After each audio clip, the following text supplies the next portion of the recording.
नमस्कार, मैं हूं रिंकी बाजपेयी। आप देख रहे हैं वंदे भारत न्यूज। देखिए आज की 50 बड़ी खबरें फटाफट। लखनऊ में रामनवमी धूमधाम से मनाई गई। चौक के कोनेश्वर और श्री कल्ली जी राम मंदिर में से शोभा यात्रा निकाली गई। इसमें पूर्व डिप्टी सीएम और सांसद डॉक्टर दिनेश शर्मा सहित तमाम भाजपा नेता मौजूद रहे। बीजेपी प्रदेश कार्यालय में स्थापना दिवस का आयोजन। बीडी बोले, मुस्लिम खुद कहते हैं मोदी की योजनाओं से जीवन बदला, वोट देंगे या नहीं ये अलग बात।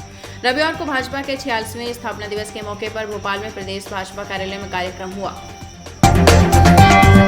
वाराणसी में एथलीट से चलती कार में दुष्कर्म, बॉयफ्रेंड के साथ हुक्का बार गई थी, साथियों ने दुष्कर्म कर सड़क पर फेंका। वाराणसी में एथलीट खिलाड़ी से उसके बॉयफ्रेंड समेत 7 लड़कों ने चलती कार में दुष्कर्म किया। हालत बिगड़ने पर उसे घर के पास सड़क किनारे फेंक कर भाग गए। मौलाना मदनी बोले, वक्फ बोर्ड में हिंदू क्यों रख रहे? जमीयत उलेमा ने सुप्रीम कोर्ट में याचिका लगाई, कहा खून की आखिरी बूंद तक लड़ेंगे। जमीयत उलमाए हिंद ने वक्फ संशोधन कानून 2025 के खिलाफ सुप्रीम कोर्ट का दरवाजा खटखटाया है। कानपुर में रामनवमी के दिन रावतपुर में माहौल गर्म। शोभा यात्रा में पुलिस पर जूता फेंका, पब्लिक से हुई झड़प, हिरासत में लिए गए 2 युवक छुड़ाए। कानपुर में रामनवमी के दिन रावतपुर में रामलला मंदिर से निकाली गई शोभा यात्रा के दौरान ब्रह्मदेव चौराहे पर हंगामा हो गया। प्रॉपर्टी व्यापारी ने खुद के सिर में मारी गोली। इंदौर में आवासन के परिजन कमरे में पहुंचे तो खून से लथपथ तड़पते मिले, हालत गंभीर। इंदौर में एक प्रॉपर्टी डीलर ने खुद के सिर में गोली मार ली। फायरिंग की आवाज सुनकर परिजन कमरे की ओर भागे, यहां से खून में लथपथ तड़पते हुए पाए गए। अजब प्रेम की गजब कहानी। पटना में आईपीएस अधिकारी की सुरक्षा में तैनात सिपाही लड़की लेकर फरार। इश्क नचाए जिसको यार वो फिर नाचे बीच बाजार, ये महज एक कहावत नहीं, वो हकीकत है जिसने पटना पुलिस को हलकान कर दिया है। दरअसल पटना जिला बल का एक आरक्षी जो एक आईपीएस अधिकारी के सुरक्षा दस्ते में तैनात है, वो उसने ऐसी करतूत की है जिसको ना तो पुलिस उगल पा रही ना ही निकल पा रही। हैवी बारिश का अलर्ट है। 8, 9, 10 और 11 अप्रैल को भारी बारिश का अलर्ट। मौसम विभाग ने जारी की चेतावनी। बिहार के मौसम में एक बार फिर बदलाव देखने को मिल सकता है। पिछले कई दिनों से तेज धूप और गर्म हवाओं ने लोगों को परेशान कर दिया। वही मौसम विभाग ने आगामी 4 दिनों के लिए बारिश, आंधी और ओलावृष्टि का अलर्ट जारी किया है। नोएडा में पुलिस मुठभेड़। फैक्ट्री से चोरी करने वाले 5 बदमाश गिरफ्तार, एक को लगी गोली। नोएडा के थाना फेज 2 पुलिस ने एनसीआर क्षेत्र में फैक्ट्री से चोरी करने वाले 5 बदमाशों को गिरफ्तार किया है। इसमें से 3 बदमाशों को मुठभेड़ के दौरान पकड़ा गया, जबकि 2 को पहले ही गिरफ्तार कर लिया गया। पुलिस जब कचहरी कट पर चेकिंग कर रही थी तभी एक वैगनार कार आई। पुलिस ने रुकने का इशारा किया लेकिन कार सवार भागने लगे।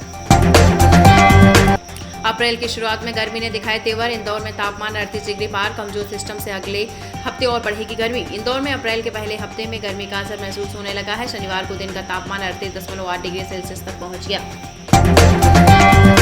भीषण गर्मी के लिए तैयार रहें। दिल्ली से राजस्थान और यूपी तक हीट वेव का अलर्ट, यहां होगी बारिश।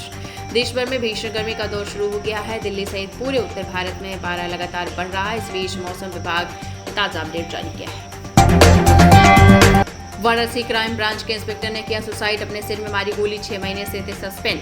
वाराणसी में तैनात इंस्पेक्टर तरुण पांडे ने खुद को गोली मार ली। वह मेयर रोड स्थित एक मकान में रहते थे। इंस्पेक्टर तरुण कुमार पांडे वाराणसी के क्राइम ब्रांच में तैनात थे।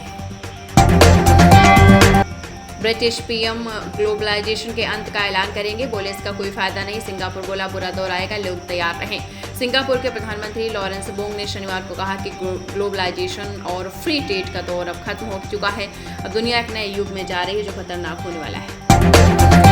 देश में अगले 11 दिन भीषण गर्मी का अनुमान। बाड़मेर में 26 साल का रिकॉर्ड टूटा। एमपी में हीट वेव अलर्ट। राजस्थान में भीषण गर्मी का दौर शुरू हो गया है। सोमवार को 14 जिलों में हीट वेव का अलर्ट है। रविवार को बाड़मेर जैसलमेर में पारा 45 डिग्री सेल्सियस पर पहुंच गया। 2 वनकर्मी घायल। एसएएफ जवान बंदूकें बचाने गाड़ी से उतरे ही नहीं, रेत माफिया का पथराव। जी हां, चंबल के नंदपुरा गांव से घाट से अवैध रेत ला रही एक ट्रैक्टर ट्रॉली को वन विभाग ने पकड़ लिया। ये कार्रवाई शनिवार रात 10:30 पर की गई है। मौलाना मदनी बोले, वक्फ बोर्ड में हिंदू क्यों रख रहे हैं? जमीयत उलेमा ने सुप्रीम कोर्ट में याचिका लगाई, कहा खून की आखिरी बूंद तक लड़ेंगे। जमीयत उलमाए हिंद ने वक्फ संशोधन कानून 2025 के खिलाफ सुप्रीम कोर्ट का दरवाजा खटखटाया है। सिराज सुंदर के प्रदर्शन से जीता गुजरात। हैदराबाद को 7 विकेट से हराया। गिल ने कप्तानी पारी खेली। गुजरात टाइटंस ने आईपीएल 18 के 20वें मुकाबले में सनराइजर्स हैदराबाद को 7 विकेट से हरा दिया। हैदराबाद की सीजन की लगातार चौथी हार है। अमित शाह के जम्मू कश्मीर दौरे पर दूसरा दिन एलओसी की चौकी पर जाएंगे, बोले जम्मू कश्मीर को पूर्ण राज्य का दर्जा हमारी नीति का हिस्सा। केंद्रीय गृह मंत्री अमित शाह जम्मू कश्मीर दौरे के दूसरे दिन एलओसी और कठुआ में बीएसएफ की चौकी पर जाएंगे। छतरपुर में रामनवमी पर निकली शोभा यात्रा, 1100 महिलाओं समेत हजारों श्रद्धालुओं ने लिया हिस्सा। पारंपरिक कला का हुआ प्रदर्शन। छतरपुर में रामनवमी महोत्सव को आयोजन भक्तिमय माहौल में संपन्न हुआ। कार्यक्रम की शुरुआत सुबह 11 बजे गल्ला मंडी से रामचरितमानस मैदान में भारत माता की आरती से हुई। सुप्रीम कोर्ट परिसर के 26 पेड़ों को ट्रांसप्लांट की मंजूरी। 260 नए पेड़ लगाने की शर्त पर दिल्ली हाईकोर्ट ने फैसला सुनाया। सुप्रीम कोर्ट भवन के विस्तार के लिए दिल्ली हाईकोर्ट ने परिसर में खड़े 26 पेड़ों के ट्रांसप्लांट की मंजूरी दे दी है। मणिपुर में भाजपा के मुस्लिम नेता का घर जलाया। नए वक्फ संशोधन का समर्थन किया। एक्ट के विरोध में सुप्रीम कोर्ट जाएगा आरजेडी। मणिपुर के थौबल जिले में रविवार को भीड़ ने नए वक्फ कानून का समर्थन करने पर बीजेपी के अल्पसंख्यक मोर्चा के प्रदेश अध्यक्ष असगर अली मकामयुक्त के घर में तोड़फोड़ की और आग लगा दी। रामनवमी पर अयोध्या में 2.5 लाख दिए जलाए। रामलला का सूर्य तिलक हुआ। महाराष्ट्र के रायगढ़ में श्रीराम की 30 फीट ऊंची मूर्ति का अनावरण। देश भर में रविवार को रामनवमी मनाई गई। देश के प्रमुख राम मंदिरों में दिन से लेकर रात तक भक्तों की लाइन लगी रही। हरियाणा में गर्मी का 5 साल का रिकॉर्ड टूटा। तापमान 40 डिग्री पार। अप्रैल के पहले हफ्ते में मई जैसा एहसास। 16 जिलों में अलर्ट। हरियाणा में अप्रैल महीने में मई जैसी गर्मी पड़ने लगी है। प्रदेश में पारा सामान्य से 4 डिग्री तक हो चुका है। पंजाब पुलिस के इंस्टा क्वीन का डॉगी लाखों का, करोड़ों की संपत्ति में खुद के नाम केवल स्कूटी। 14 साल की नौकरी में तीसरी बार अरेस्ट। पंजाब के बठिंडा में हेरोइन के साथ पकड़ी गई कांस्टेबल और इंस्टा क्वीन अमनदीप के केस में कड़ियां खुलती जा रही हैं। बिलासपुर बीकानेर एक्सप्रेस में लगी आग। उज्जैन के पास रोकी गई ट्रेन। आग बुझाने के लिए लोगों ने कोच के कांच फोड़े। उज्जैन के पास तराना में रविवार शाम को बिलासपुर बीकानेर एक्सप्रेस 20846 ट्रेन में आग लग गई। केरल, आंध्र समेत 8 राज्यों में आंधी बारिश के आसार। गुजरात, राजस्थान और हिमाचल में लू की चेतावनी। मध्य प्रदेश, दिल्ली और पंजाब में गर्मी बढ़ेगी। आज देश के कई हिस्सों में मौसम का रुख बदल ले रहा है। भारतीय मौसम विज्ञान विभाग के मुताबिक राजस्थान, गुजरात में लू का असर बना रहेगा। राहुल दिल्ली से पटना रवाना। 4 महीने में तीसरा दौरा। बेगूसराय में कन्हैया की पलायन को नौकरी दो यात्रा में शामिल। पटना में प्रोग्राम। कांग्रेस सांसद और लोकसभा में नेता प्रतिपक्ष राहुल गांधी सोमवार सुबह दिल्ली से पटना के लिए रवाना हो गए हैं। 4 महीने में राहुल गांधी का तीसरा बिहार दौरा है। फ्लैट निर्माण से पहले किराए पर रहेंगे सीआईएसएफ के जवान। नोएडा एयरपोर्ट की सुरक्षा में होंगे तैनात। ग्रेटर नोएडा प्राधिकरण देगा 200 एमआईजी और LIG flat. Noida international airport पर सुरक्षा कर्मियों की तैनाती समय पर सुनिश्चित की जाएगी। लखनऊ में दुर्लभ रेड सेंट बोया सांप मिला। हाईकोर्ट के सीनियर वकील के घर से पकड़ा। चिड़ियाघर टीम को सौंपा। हाईकोर्ट के सीनियर एडवोकेट आईबी सिंह के गोमती नगर विभव खंड स्थित आवास पर उस वक्त हड़कंप मच गया जब वहां एक दुर्लभ प्रजाति का रेड सेंट बोया सांप देखा गया। रैली पर ट्रंप बोले, आगे क्या होगा मैं नहीं जानता। मार्केट क्रैश को लेकर कहा, कभी कभी चीजों को ठीक करने के लिए दवा लेनी पड़ती है। अमेरिकी राष्ट्रपति डोनाल्ड ट्रंप ने रविवार को अमेरिका और दुनिया भर के बाजारों में आई गिरावट पर कहा कि कभी कभी किसी चीज को ठीक करने के लिए दवा की आवश्यकता होती है। बांग्लादेश ने चीन को 3300 करोड़ का पूट दिया। मोदी से मिलने के बावजूद यूनुस का भारत विरोधी रुख जारी। बांग्लादेशी पायलटों को पाक में ट्रेनिंग। बांग्लादेश के अंतरिम सरकार के मुख्य सलाहकार डॉक्टर मोहम्मद यूनुस का भारत विरोधी रवैया जारी है। बिम्स्टेक समिट में पीएम मोदी से मुलाकात के बाद यूनुस सरकार ने चीन और पाकिस्तान को रणनीतिक जगहों पर अहम प्रोजेक्ट सौंप दिए हैं। शेयर बाजार में बड़ी गिरावट। सेंसेक्स 3000 पॉइंट टूटा। निफ्टी भी 4% नीचे 21,950 पर आया। एशियाई बाजार 10% तक गिरे। शेयर बाजार में सोमवार 7 अप्रैल को साल की दूसरी सबसे बड़ी गिरावट आई है। सपा नेता विनय शंकर तिवारी के घर पर ईडी की रेड। गोरखपुर, लखनऊ समेत कई ठिकानों पर पहुंची टीमें। 14 महीने में दूसरी बार छापेमारी। गोरखपुर में सपा नेता व पूर्व विधायक विनय शंकर तिवारी के कई ठिकानों पर ईडी यानी प्रवर्तन निदेशालय की रेड पड़ी है। नोएडा में निवेश के नाम पर 16 लाख ठगे। व्हाट्सएप ग्रुप से जोड़ा, क्लोन ऐप कराया डाउनलोड, जिसके बाद की ठगी।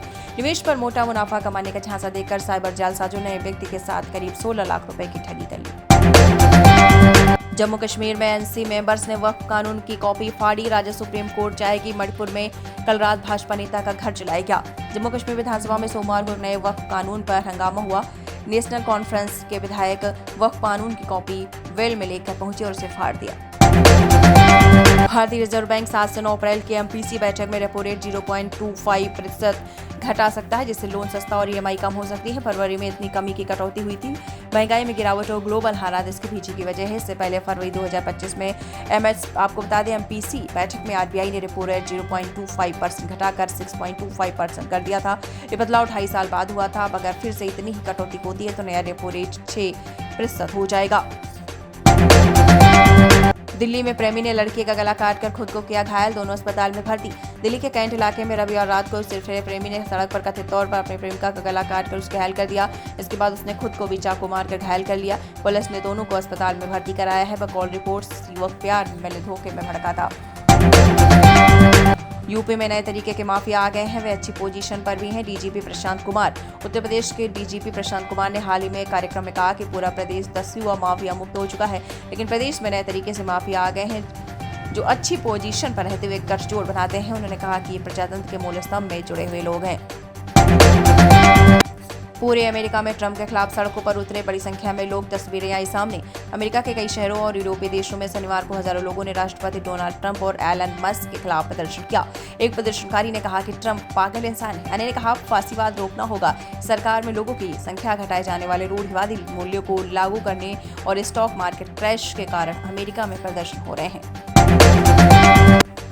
ब्रिटेन का दूसरा सबसे बड़ा शहर बना कचरे का ढेर, बिल्लियों से बड़े हो गए चूहे।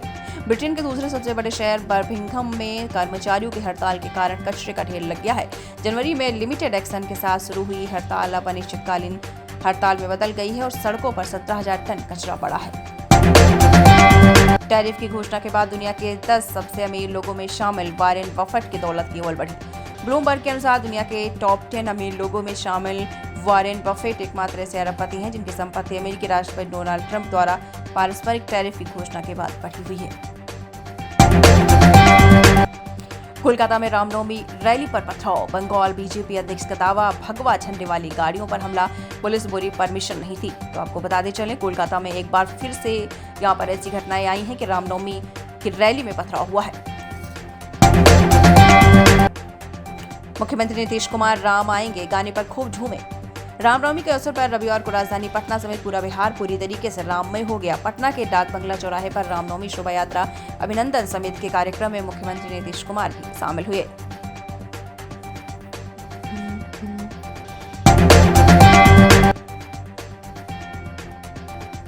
अब बॉम्बे हाई कोर्ट पहुंचे कुणाल कामरा, एफआईआर रद्द करने की लगाई गुहार।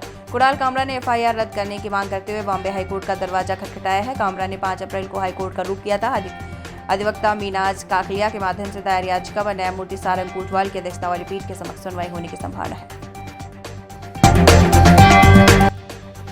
50+ देशों ने ट्रंप के टैरिफ के ऐलान के बाद व्यापार समझौते पर बातचीत के लिए यूएस से किया संपर्क। अमेरिकी राष्ट्रपति डोनाल्ड ट्रंप के सलाहकार केविन हैसेट ने कहा कि ट्रंप द्वारा रेसिप्रोकल टैरिफ लगाए जाने की घोषणा के बाद 50 से ज्यादा देशों ने व्यापार समझौते के लिए अमेरिका से संपर्क किया है।